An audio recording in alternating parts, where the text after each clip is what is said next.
আজকে শুরু করা যাক কোষে দেখি 19-এর পার্ট 2। আজকে আমরা 4 দাগ থেকে শুরু করব। কোষে দেখি 19 4 দাগ। 4 দাগ কি বলেছে? 4 দাগ বলেছে আমি একটি ভগ্নাংশ খুঁজি যার হর তার লবের থেকে 2 বড় এবং লবের সাথে 3 যোগ ও হর থেকে 3 বিয়োগ করলে ভগ্নাংশটি 7/3 সমান হয়। তো প্রথমে ধরি লব সমান x। তাহলে হর কত হবে? হর লবের থেকে 3 বড় হয় বলে হর লবের থেকে 2 বড়, তাহলে হর কত হবে? x + 2। এবার আমরা এডিসি দিয়ে দিতে পারি, অর্থাৎ প্রশ্নানুসারে। তো কি বলেছে? লবের সঙ্গে 3 যোগ করলে, লবের সঙ্গে 3 যোগ করলাম ও হর থেকে 3 বিয়োগ করলে, হর কত ছিল? x + 2। এর থেকে 3 বিয়োগ করলে ভগ্নাংশটি কত হয়? 7/3 সমান হয়। সমীকরণ পাতিয়ে নিলাম এবং সমাধান করব। তো প্রথমে একটু যোগ বিয়োগ করে নিই। নিচে যোগ বিয়োগ করলে হবে -1 সমান 7/3। কোনাকুনি গুণ করব। 3 দিয়ে x কে 3x, 3 দিয়ে 3 কে 9, 7 দিয়ে x কে 7x, 7 দিয়ে 1 কে 7। এবার আমরা যোগ বিয়োগগুলো এক সাইডে নিয়ে আসি। x কে এক সাইডে 3x - 7x সমান -7 - 9, বা এখান থেকে করলে হবে -4x। এটা বিয়োগ করলে হবে 7 × 7 = 14, 15 = 16। বিয়োগ বিয়োগ কাটবে, 4 দিয়ে 16কে কাটবো 4। তাহলে x এর মান কত হলো? 4। তাহলে সুতরাং উত্তর আমার কি চেয়েছে? ভগ্নাংশটি কত? তাহলে অ্যান্সার লিখব, ভগ্নাংশটি আমার কত ছিল? লব ছিল 4 আর হর 4 + 2 সমান 4/6। খুব ইজি, আশা করি বুঝতে পেরেছ। এবার পরের অঙ্কটা, 4-এর পরে 5 দাগ। 5 দাগে কি বলেছে? সুচেতা একটি ভগ্নাংশ লিখলো যার হর তার লবের চেয়ে 3 বড়। আবার ভগ্নাংশটির লবের সঙ্গে 2 যোগ ও হর থেকে 1 বিয়োগ এবং লব থেকে 1 বিয়োগ হরের সঙ্গে 2 যোগ করলে যে দুটি নতুন ভগ্নাংশ পাবো তাদের গুণফল 2/5। তো ধরি সুচেতার লেখা ভগ্নাংশটি, সুচেতার লেখা লব, ঠিক আছে, লব x। তাহলে হর কত হবে? হর বলেছে কি? হর লবের চেয়ে 3 বড়, তাহলে লব x, হর x + 3। এবার এটিসি বা প্রশ্নানুসারে দিয়ে দিতে পারি। এবার কি বলেছে? ভগ্নাংশটি লবের সাথে 2 যোগ করে দিলাম।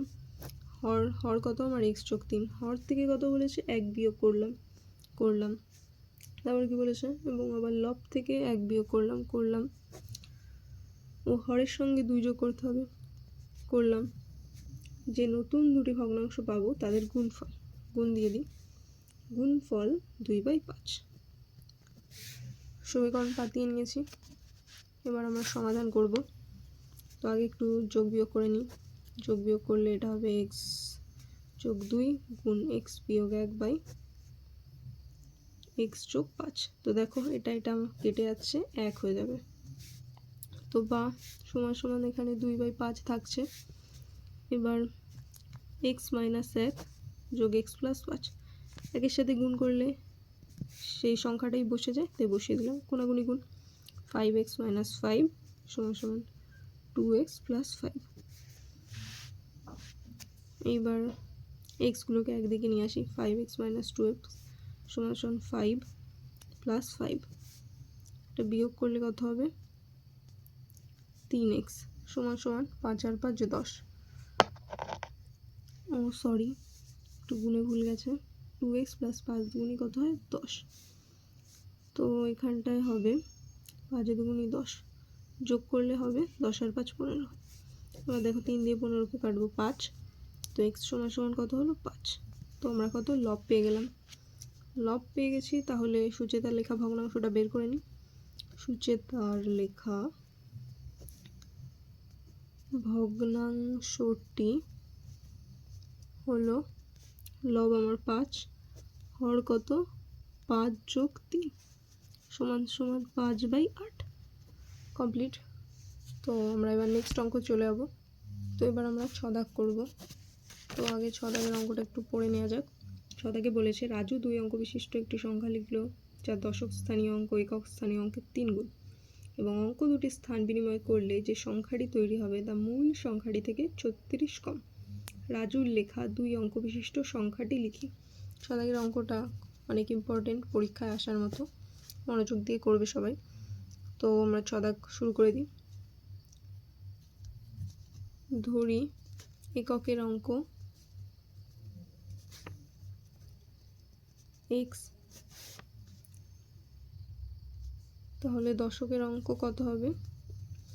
দশকের অঙ্ক সমান সমান, দেখো তারা বলেছে দশক স্থানীয় অঙ্ক একক স্থানীয় অঙ্কের 3 গুণ 3x হয়ে গেল। তো এখন সংখ্যাটি কত বের করে নিই।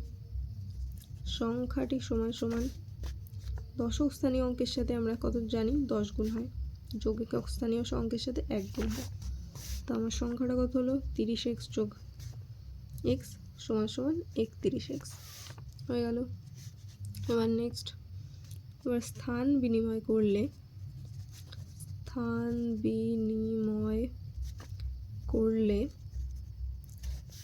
এককের অঙ্ক কত হবে?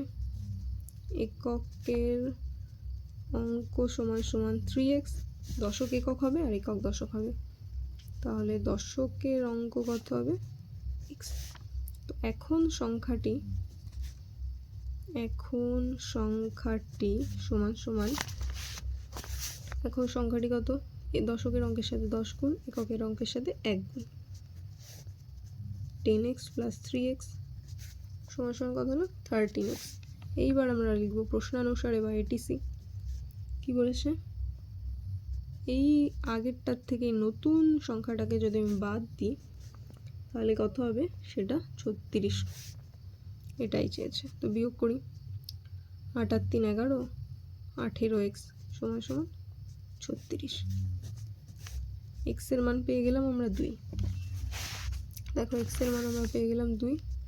তো এবার সংখ্যাটি আমরা পেয়ে যেতে পারি।